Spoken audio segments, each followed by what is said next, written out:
to becoming a disciplined trader. Take an emotional inventory regularly.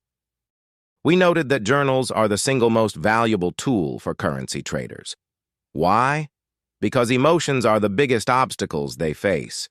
Emotions cause traders to ignore their plans, overtrade, take excess risk, or unproven strategies, ultimately leading to disastrous results. We can't get rid of our emotions, but we can diminish their influence.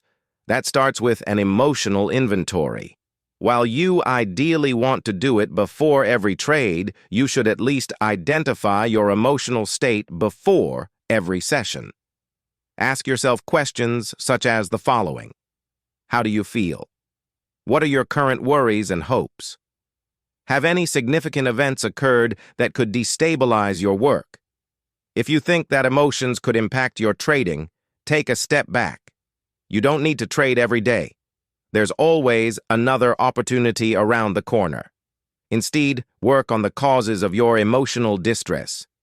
If you cannot solve them, develop a plan that regularly checks your emotions throughout the day, before each trade, or limits as much in-the-moment decision-making as possible.